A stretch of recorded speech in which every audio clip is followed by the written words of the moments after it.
어느 말씀이든지 은혜가 안 되는 부분이 없지만 참 이 욥기서를 보면서 하나님께서 주시는 진리의 말씀에 교훈에 참으로 감사를 드립니다.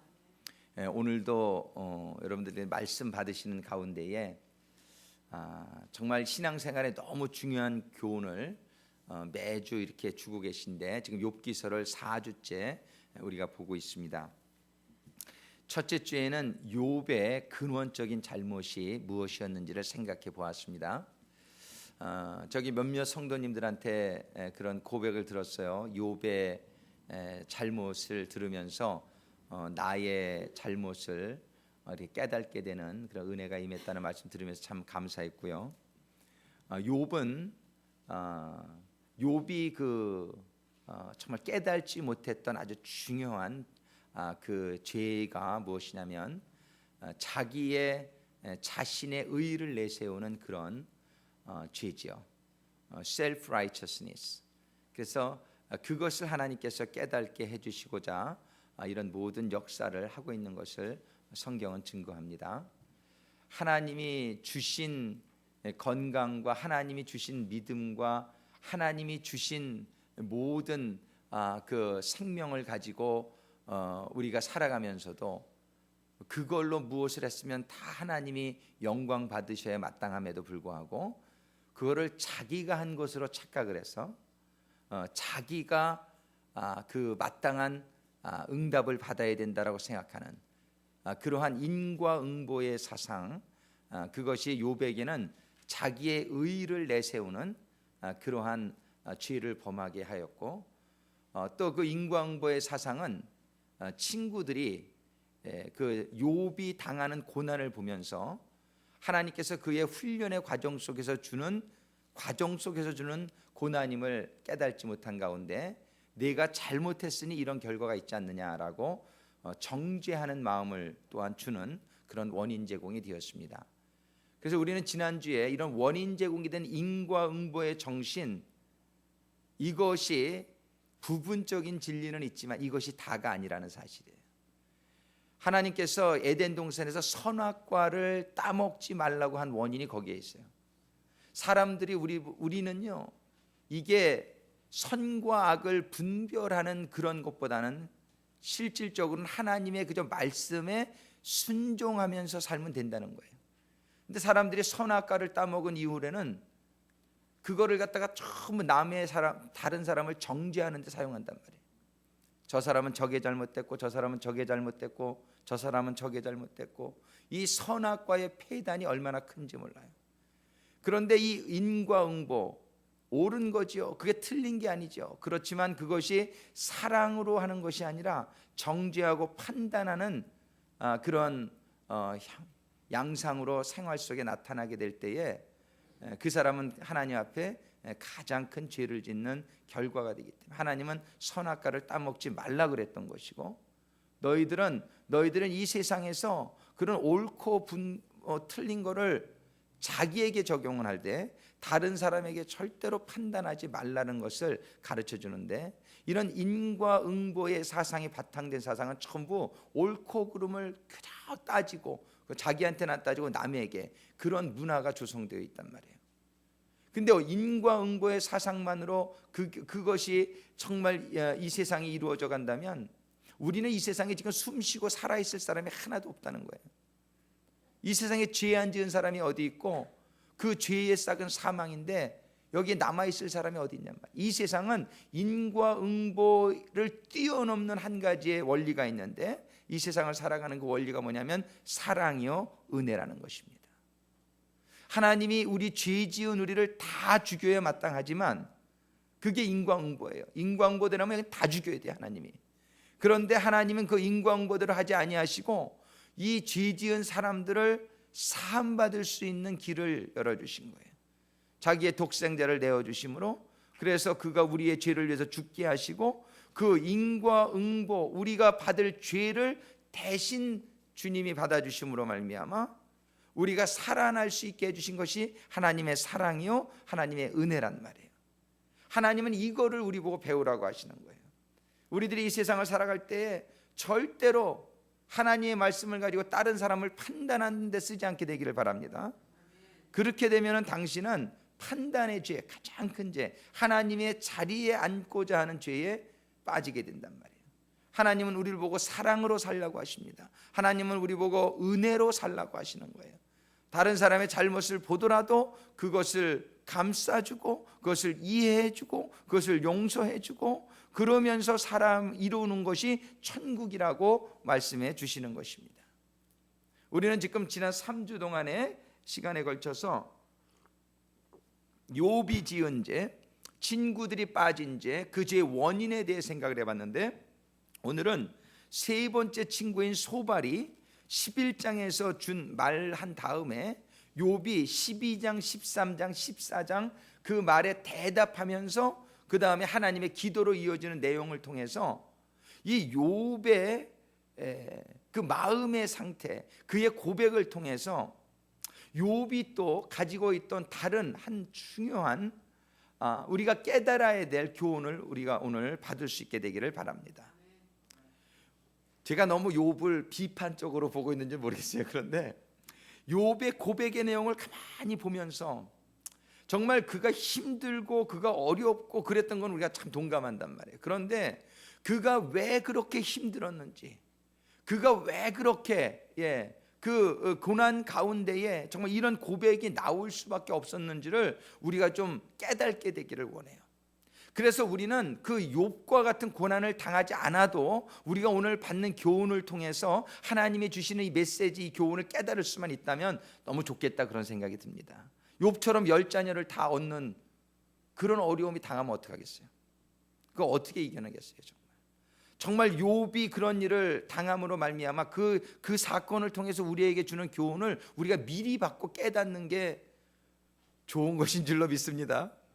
이거 못 깨달으면 하나님이 그런 고난을 우리에게도 주실 수 있단 말이에요. 우리를 깨닫게 해주셔야 되니까, 우리를 하나님의 온전한 자녀의 모습으로 변화되게 하고 성숙되게 하셔야 되니까.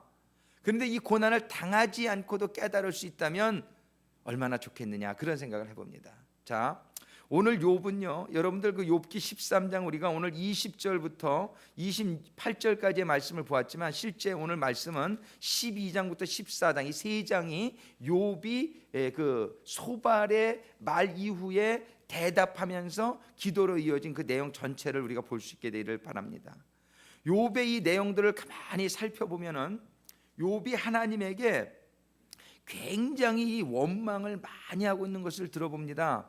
한번 볼까요? 12장 한번 볼까요? 12장 4절에 보니까 하나님께 불러하려 들으심을 입은 내가, 이건 무슨 얘기예요? 내가 그래도 하나님하고 관계가 있고 하나님에게 내가 이렇게 좀 신앙생활 한다고 내가 사람들도 알고 이런 나란 말이에요. 예? 여러분들도 지금 교회 나오고 그러니까 다 신앙생활 하는 사람들 아니에요, 그렇죠? 이 신앙생활 한다고 하는 내가 이웃에게 웃음받는 자가 되었으니 의롭고 순전한 자가 조롱거리가 되었구나. 자기는 의롭고 순전하다 이거예요. 그런데 자기가 조롱거리가 되었다라고 지금 누구한테 사실은 비아냥거리는 겁니까? 하나님한테 하는 얘기예요. 하나님한테. 예? 하나님, 내가 지금 하나님을 불러하려 들으심을 입은 내가, 예? 내가 이렇게 교회 다녀서 교회에서 직분도 받고 그래도 인정받고 있는 내가, 하나님 내 꼴이 뭡니까? 지금 내 꼴이 뭡니까? 내가 지금 하나님 말씀대로 얼마나 살으려고 했고 내가 의롭고 순전하다고 인정받는 내가 지금 조롱거리가 되었습니다. 내 사업은 망했고 내 자녀들은 죽었고 정말 하나님에게 지금 항변하고 있는 거란 말이에요. 6절에 볼까요? 강도의 장막은 형통하고 하나님을 진노케 하는 자가 평안하니 하나님이 그 손에 후히 주심이니라. 자기는 지금 이렇게 됐는데 저 강도짓 하는 저들은 형통하고 하나님을 진노케 하는 저들은 평안하니 하나님 도대체 어떻게 된 겁니까? 저 이렇게 따지고 있는 거예요. 예, 하나님한테. 또 13장에 볼까요? 3절에 참으로 나는 전능자에게 말씀하려 하며 하나님과 변론하러 하노라. 하나님과 따지겠다는 거예요. 하나님, 나는 지금 하나님과 말씀하려 하며 하나님과 지금 변론하려고 하는 겁니다. 하나님 말씀 좀 하세요. 이렇게 나오는 거예요. 15절에 그가 나를 죽이시리니, 지금 하나님이 자기를 죽이시려고 하는 것으로 느끼고 있는 거예요. 이 욥은요. 지금 하나님이 나를 죽이실 것 같다는 거예요. 나를 죽이시리니 내가 소망이 없노라. 소망이 없습니다. 이렇게 얘기하는. 그러나 그의 앞에서 내 행위를 변백하리라. 그러나 내가 하나님 앞에 내가 정말 하나님하고 따지겠다 이 얘기예요. 내가 하나님에게 따지겠다. 하나님, 나 지금 죽이시려고 해서 내가 지금 소망이 없지만 나 할 말이 있습니다. 하나님. 지금 이렇게 욥이 말하고 있는 거예요. 18절에도 보라, 내가 내 사정을 진술하였거니와 내가 스스로 의로운 줄 아노라. 끝까지 욥은 지금 아직 끝은 아니지만 하나님께 지금 의롭다고 계속 얘기합니다. 19절에 나와 변론할 자가 누구이랴? 그러면 내가 잠잠하고 기운이 끊어지자. 이게 뭐 얘기냐면요, Can anyone bring charges against me? 나에게 잘못된 것을 발견할 사람 있으면 나와라 이 얘기예요. 그만큼 어떻게 보면 욥이 굉장히 자기 의로움에, 그런 율법적인 생활에 자신이 있었던 사람이에요. 사실 이 정도로 자신 있을 사람 많지 않지요. 근데 욥은 자기가 그 정도로 자신 있었다 이거예요. 내 잘못 발견할 수 있는 사람 나와봐라 이 얘기예요. Can anyone bring charges against me? 나에게 뭐 잘못한 거 발견할 사람 있어? 나와봐. 내가 한마디라도 나에게 그거 발견할 사람 있으면 내가 가만히 있을게. 지금 그 얘기하는 거예요. 지금 욥은 자기의 의의를 계속 내세우고 있습니다. 그러면서 하는 얘기가, 오직 내게 이 두 가지를 행하지 마옵소서. 그리하시면 내가 주의 얼굴을 피하여 숨지 아니하오리니 곧 주의 손을 내게 대지 마옵시며. 하나님이 지금 자기에게 손대고 있는 거 알고 있었어요. 근데 대지 마옵시며 이렇게 얘기하는 거예요. 지금 욥의 마음 상태가 뭡니까? 하나님 하는 일 하지 말라는 거예요. 하나님, 나에게 손대지 마세요. 이제 주의 위엄으로 나를 두렵게 마옵실 것이니이다. 나를 두렵게도 하지 말고 나도 손대지 마세요. 좀 이렇게 그 마음을 우리가 이해는 하지만 지금 우리가 따지기 원하는 것은 지금 욥이 이런 얘기를 하는 원인이 어디에 있을까? 지금 그거를 우리가 오늘 발견하기를 원하는 거예요. 23절에 한번 볼까요? 13장 23절. 나의 불법과 죄가 얼마나 많으니까 나의 허물과 죄를 내게 알게 하옵소서. 없다 이 얘기예요. 없다. 나의 영어로 말했으면 How much wrongs and sins have I committed? 무슨 얘기예요? 내가 도대체 죄를 뭘 줬습니까? 이 얘기예요. 하나님, 내가 무슨 죄가 있습니까? 이 얘기예요. 주께서 어찌하여 얼굴을 가리우시고 나를 대적으로 여기시나이까? 하나님이 왜 선량한 나를 대적으로 여기시나이까? 지금 하나님한테 따지고 있는 겁니다. 다 이해 가지요? 제가 너무나 혹독하게 욥을 평가하고 있는 건지 아닌 건지 모르겠는데 그 말씀이 그냥 그렇지 않습니까? 욥이 지금 신랄하게 하나님한테 따지고 있는 거예요. 25절에 볼까요? 주께서 어찌하여 날리는 낙엽을 놀래시며 마른 건부를 따르시나이까? 이제 가을이 돼서 낙엽이 좀 떨어지죠. 그런 낙엽들, 날리는 낙엽, 얼마나 하찮은 존재 같은 나와 하나님 도대체 나를 왜 이렇게 못 살게 구십니까? 하나님 나를 왜 이렇게 따라다니면서 나를 이렇게 힘들게 하십니까? 솔직히 좀 그런 느낌 받을 때도 있지요. 괜히 하나님 심술이 나가지고 나를 좀 괜히 괴롭히는 것 같은, 지금 욥의 심정이 좀 그거예요. 제발 나 좀 나아졌으면 좋겠는데 그렇지 않은 것 같은 하나님에 대한 항변을 이렇게 하고 있습니다. 26절. 주께서 나를 대적하사 괴로운 일들을 기록하시며 나로 나의 어렸을 때의 지은 죄를 받게 하시오며. 지금 커서는 내가 죄 지은 게 없는데 지금 하나님 나 어렸을 때 모르고 지은 죄 그거 가지고 지금 이러시는 거 아닙니까? 지금 그러는 거예요. 그러니까는 지금 하나님을 뭐 굉장히 굉장히 따지고 있습니다. 27절. 내 발을 착고에 채우시며, 착고가 뭔지 알죠? 발 움직이지 못하게 하는 거. 나를 꼼짝 못하게 해놓으셨다 이거예요 지금. 움츠고 뛸 수도 없게 하나님이 나를 만들어 놓으셨다 이 얘기하는 거예요. 내 발을 착고에 채우시며 나의 모든 길을 살피사 내 발자취를 한정하시나이다. 나를 그냥 사면초가 이거 뭐 꼼짝 못하게 만들어. 근데 꼼짝 못하게 만드는 그 순간 여러분들은 이제 축복으로 들어가게 되는 줄로 믿으시기 바랍니다. 욥이 지금 이 순간은 아직 어려운 순간이에요. 이 순간은 여러분들의 삶, 저도 전에 제 콜링 받을 때 꿈속에서 꾼 게 뭐냐면, 꿈속에서 완전히 제가 사면초가가 됐더라고요. 그래서 꿈속에서 제가 그랬어요. 이거야말로 사면초가네. 제가 꿈속에서 그랬어요. 그러고서 딱 쳐다보니까 거기 하나님의 메신저가 저한테 딱 와 있더라고요. 꿈 얘기예요. 그런데 이 사면초가 우리가 인생에서 이렇게 살아갈 때요, 여러분들이 움츠고 뛸 수 전혀 없는 상황에 도달하게 돼요. 그럼 볼 게 어디 있어요? 사면이 초과되면 볼 게 뭐 어디 있어요? 윗밖에 더 있어요? 사면은 다 막혀 있으니까 볼 게 하나님밖에 없단 말이에요. 그 다음엔. 근데 그게 축복의 진정한 축복의 시작이 되는 줄을 깨달음이 임하시기를 주님의 이름으로 축원합니다. 이렇게 사면 초과가 돼 있는 자기 자신을 이렇게 표현한 거예요. 자, 28절에 볼까요? 13장. 나는 썩은 물건의 후피함 같으며 좀먹은 의복 같으니이다. 자기 자신을 이렇게 표현한 거예요.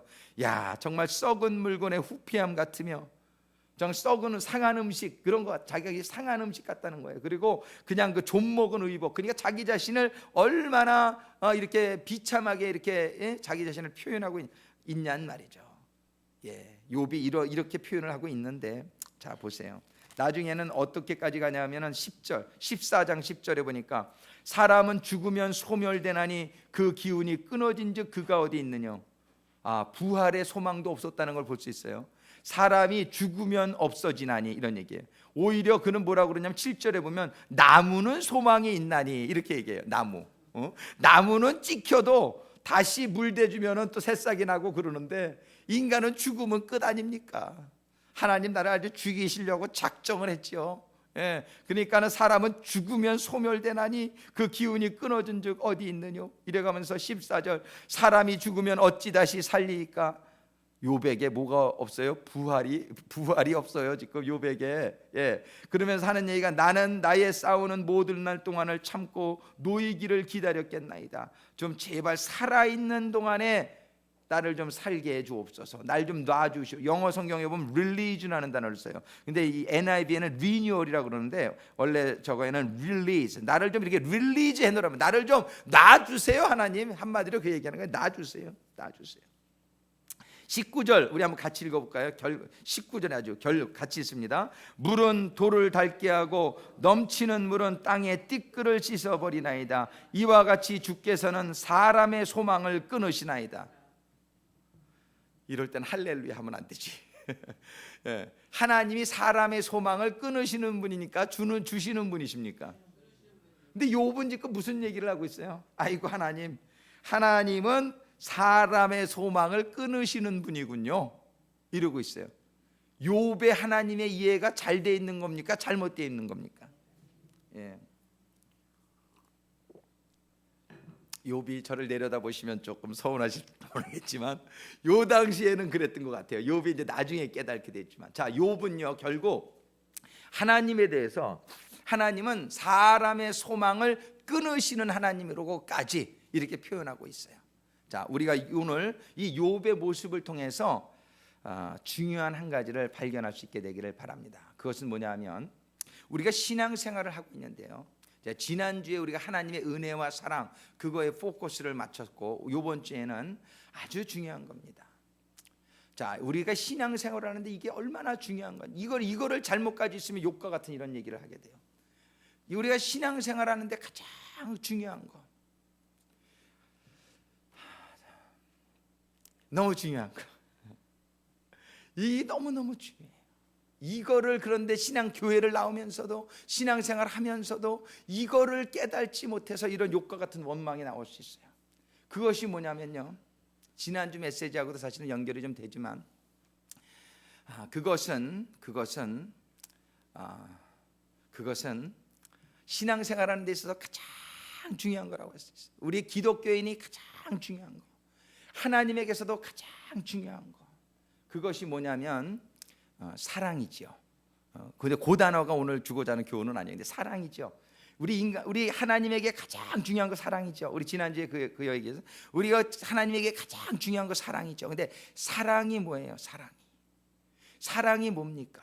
사랑은 나를 위해서 하는 게 사랑이 아니고 상대방을 위해서 하는 게 사랑인 줄로 믿습니다. 근데 이 사랑을 잘못 이해해요. 세상은 사랑을, 내가 저 사람을 사랑해서 나는 결혼한다, 그때 그 사랑이라는 말이 저 사람이 내 마음에 든다 이거예요. 저 사람이 내 마음에 드니까 나는 결혼하는 거예요. 누구를 위해서? 나를 위해서 하는 거예요. 이건 사랑이 아니에요. 이거는 자기 사랑, 굳이 말로 표현하자면 self love. 이건 자기 사랑인데 진짜 사랑은 뭐예요? 상대방을 사랑하는 거예요. 내가 저 사람을 사랑하니까 야, 내가 저 사람을 위해서 난 살기를 원한다. 난 저 사람을 위해서 저 사람을 영원히 내가 왜 자꾸 이춘옥 부교님을 가리키지 근데? 이렇게 예, 우리가 이렇게 서로 사랑을 이렇게 사는데, 예, 정말 이렇게 사랑을 할 때에 저 사람을 오미의 사과를 향해서 해야지. 저기 앉아 있다고 생각. 저 사람을 내가 너무너무 사랑하기 때문에 저 사람을 위해서 내가 살아야지. 그래서 나랑 결혼해 주세요. 내가 당신을 너무 사랑하니까 내가 당신을 위해서 살겠어. 예. 이런 게 사실은 진짜 사랑이란 말이에요.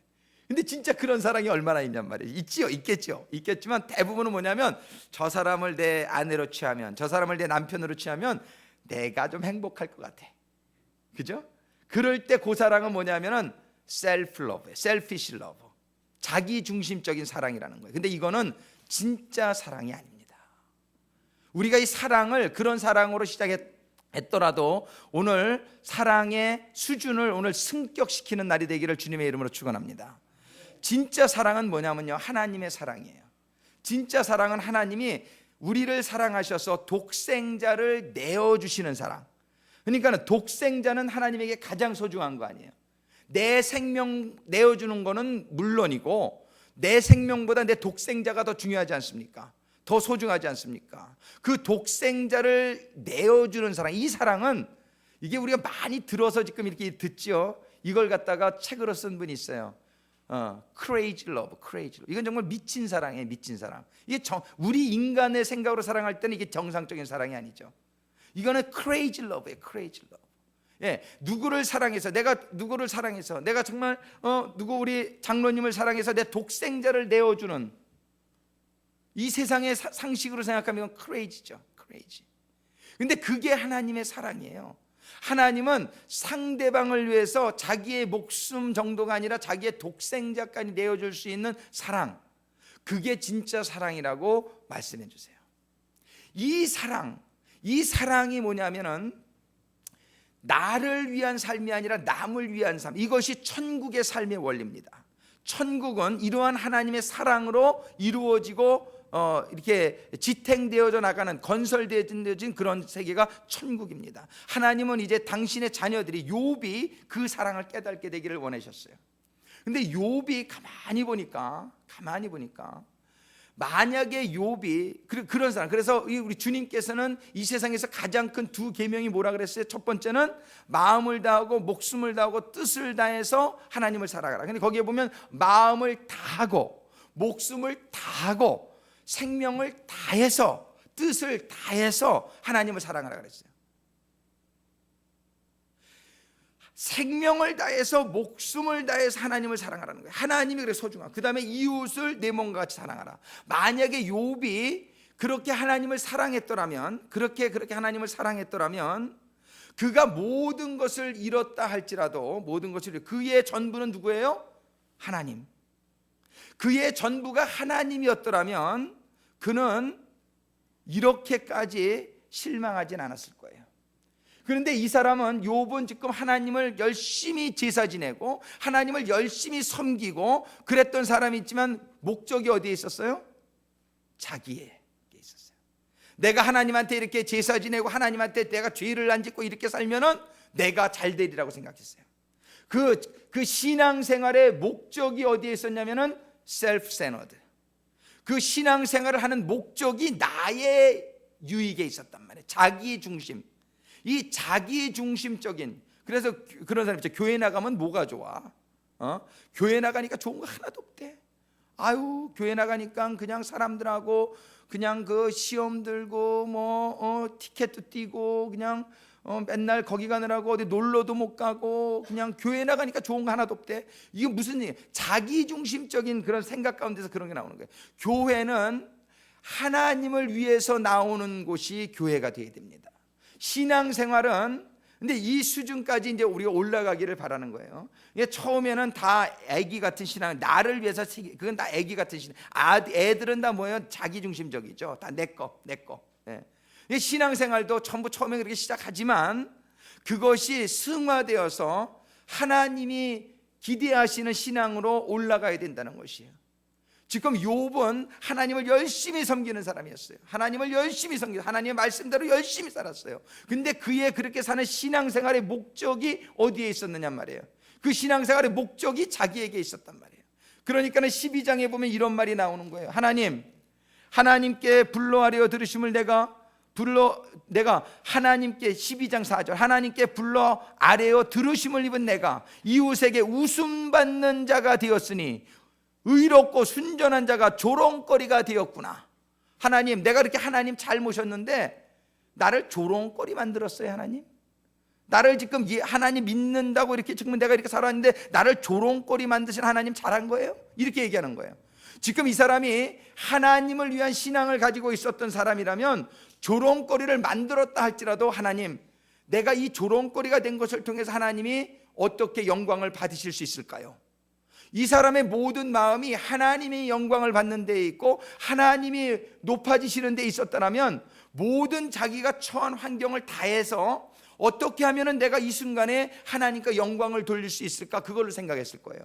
그런데 이 사람의 마음의 중심은 내가 이렇게 하면은 하나님이 나를 축복해 주실 걸로 생각을 했는데 이게 아닌 거야. 자기가 그렇게 열심히 말씀대로 살고 살았는데 결과가 이게 뭐냐 이거예요. 결과가 이게 뭐냐 이거예요. 결과가 내가 조롱거리 되고 있지 않느냐 이거예요. 그러니까 이 사람의 지금 신앙의 중심이 어디 있었느냐 말이에요. 자기에게 있었단 말이에요. 그러니까 이 사람이 이렇게 하나님한테 항변하는 거예요. 욥의 신앙은 자기 중심적이었습니다. 욥의 신앙은 정말 나를 위해서 존재하시는 하나님이 돼야지 자기가 하나님을 위해서 존재하는 신앙인은 아니었다라는 사실이에요. 하나님이 이것이 욥에게 깨달아지기를 원했던 거예요. 여러분들은 여러분들의 신앙생활이 하나님을 위해서 하시는 신앙생활이 되시기를 주님의 이름으로 축원합니다. 욥의 또 한 가지의 잘못은 14장 19절에 보니까 그 말을 하죠. 이와 같이 주께서는 사람의 소망을 끊으시나이다. 사람의 소망, 이 사람은 사람의 소망으로 가득 차 있던 사람이에요. 자녀가 잘 되고 기업이 잘 되고 자기가 존경받고 이런 사람의 소망이에요. 이거는 이 세상 현세적인 소망이에요. 이 세상적인 소망, 정력적인 소망이에요. 이 사람의 소망이 싹 없어진 거예요. 자식은 다 죽었죠. 기업은 다 망했죠. 그러니까 하나님한테 이렇게 하나님은 사람의 소망을 끊으시는 하나님이시군요. 그런데 우리가 사람의 소망이 끊어질 때에 더 좋은 하나님의 소망이 임하게 되는 줄로 믿으시기 바랍니다. 여러분들이 이 세상적인 소망, 여러분들이 육적인 소망, 여러분들의 그냥 가정적인 건강, 여러분들의 이 세상적인 소망으로 여러분들이 가득 채워져 있을 때에는 하나님이 주시는 그 소망을 깨닫지 못해요. 첫 번째 욥의 잘못은 셀프 세너드, 자기 중심적인 그런 건데, 두 번째는 휴먼 호프 세너드, 인간의 소망의 중심을 둔 그의 모습을 우리가 보게 된단 말이에요. 만약에 그의 진정한 소망이 영적인 소망에 있었더라면, 하나님의 정말 그런 뜻을 위한 그런 것에 하나님의 그런 섬김의 소망이 있었더라면, 자기가 이렇게 취하고 인간적으로 잘 되고 이런 데에 소망이 있는 게 아니라 그가 하나님의 일을 하고 영혼을 구원하고 그런 섬기고 이런 데에 그의 소망이 있었더라면 그는 이런 모든 것을 잊어버렸어도 이렇게 낭망하고 이렇게 좌절하지는 않았을 거예요. 그런데 그의 소망이 인간적인 것에 있었다는 사실이에요. 욥의 그 중심에 무엇이 있었는지. 또 욥은 세 번째로 현세 중심적인 신앙생활을 가지고 있었어요. 아까도 두 구절에서 봤지만 14장 10절에 보니까 사람은 죽으면 소멸되나니 그 기운이 끊어진 즉 그가 어디 있느냐. 14절에 사람이 죽으면 어찌 다시 살리이까. 이 욥은 내세에 대한, 천국에 대한 소망이 그에게 없는 것을 볼 수 있어요. 그는 이 세상에서 잘 돼야 되는데 이 세상에서 모든 것을 잃어버리고 나니까 끝났다, 이렇게 생각한 거예요. 끝났다.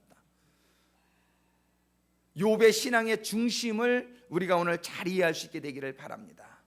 욥은 굉장히 자기중심적이었어요.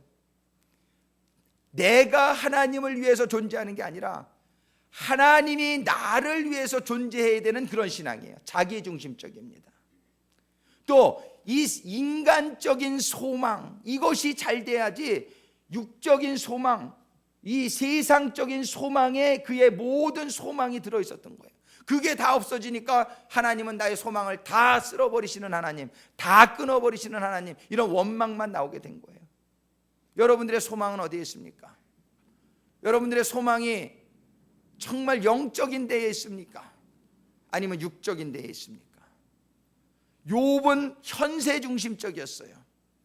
부활에 대한 소망이 그의 고백 속에서 나타나지를 않아요. 여러분들은 지금 이 세상에서 잘 되는 데에 여러분들의 신앙생활이 초점이 있지는 않습니까? 아니면 정말 천국에 가서 하나님의 칭찬을 듣는 그런 하나님의 자녀가 되는 데에 여러분들의 소망에 포커스가 있습니까? 어디에 여러분들의 소망에 초점이 있느냐 말이에요. 이 욥의 모습을 보면서 우리들의 모습을 발견할 수 있게 되기를 바랍니다. 이 신앙생활에 있어서 이게 얼마나 중요한 건지 몰라요. 이 셀프 세너드냐 갓 세너드냐, 나의 중심적인 신앙이냐 하나님 중심적인 신앙이냐. 내 중심적인 신앙생활을 하다면 그거는 아주 어린아이와 같은 그런 신앙의 단계를 벗어날 수 없는 거예요.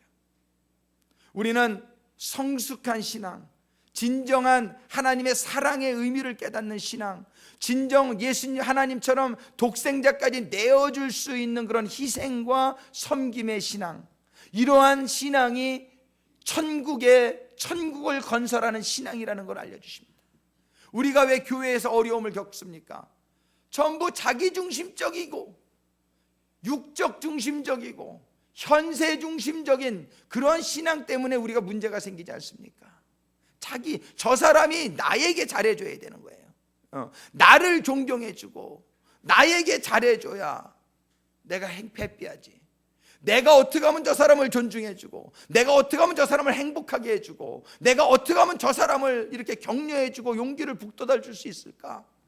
거기에 초점이 있지를 않고 나에게 있기 때문에 우리가 살아가고 있는 삶을 자꾸 지옥같이 변해가는 거예요.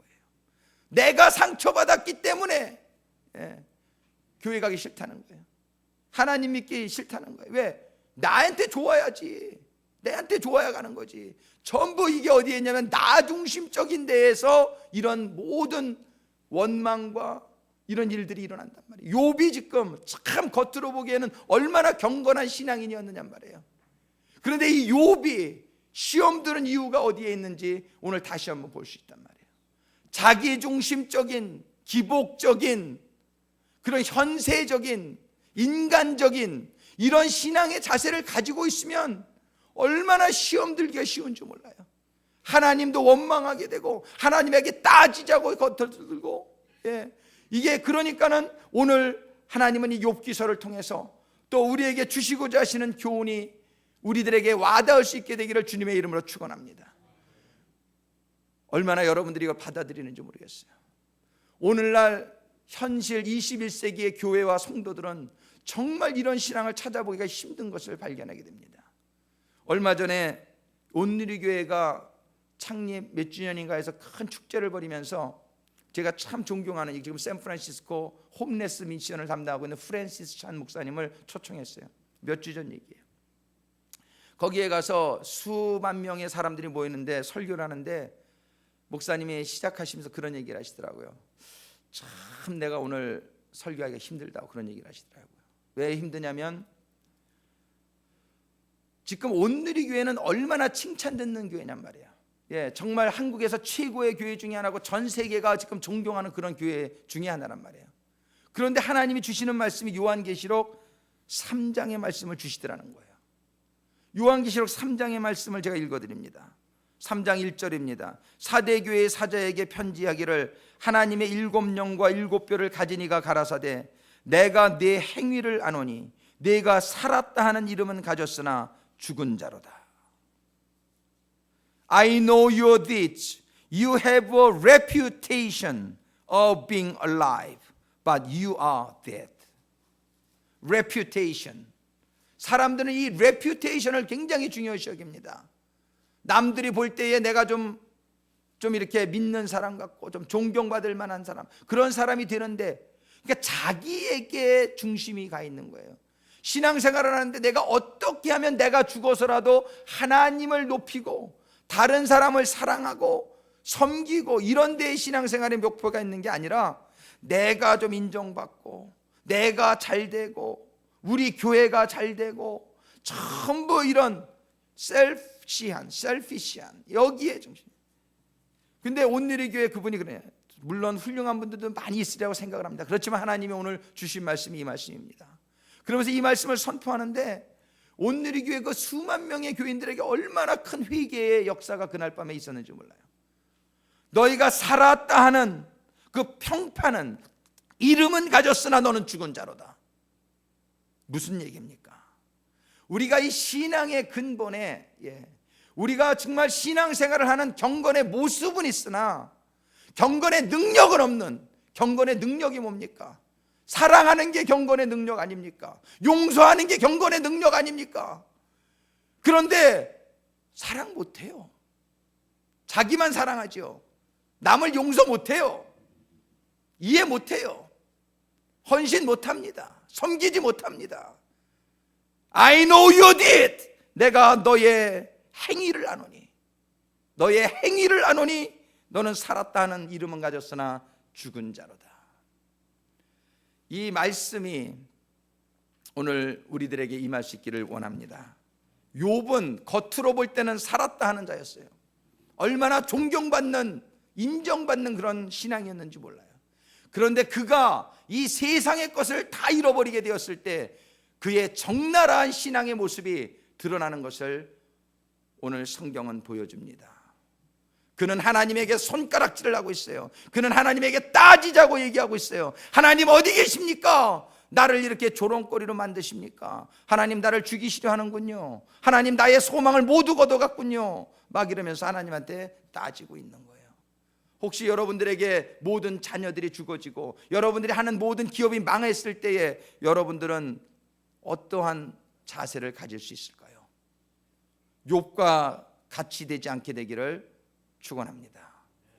우리가 우리의 신앙의 현주소를 좀 따져보고 발견할 수 있어야 돼요. 나는 과연 신앙생활을 하는 가운데에 내가 하나님을 위해서 신앙생활을 하느냐, 아니면 나는 하나님이 아직도 나를 위해서 존재한다라고 생각하느냐, 큰 차이가 있습니다. 내가 지금 육적인 소망에 나의 신앙의 삶의 목적이 있느냐, 영적인 소망에 나의 삶의 목적이 있느냐. 나는 지금 현세 이 지상의 삶에 나의 삶의 목적이 있느냐, 아니면 내세 하나님의 나라의 삶의 목적이 있느냐. 이것에 따라서 여러분들의 신앙이 어쩌면 죽었을 수도 있습니다. 여러분들의 삶이 여러분들의 말씀을 아는 것을 따라가지 못한다면, 여러분들이 믿음은 있다 하나 행함은 없는, 그러한 하나님은 모르는, 하나님은 인정하시지 못하는, 그래서 하나님께서는 우리에게도 고난을 허락하시는 것입니다. 왜? 욥이 이런 고난이 있기 전에는 자기의 신앙을 발견하지 못했기 때문에. 여러분들 고난이 여러분들의 신앙의 인생에 있음에 감사하시기를 바랍니다.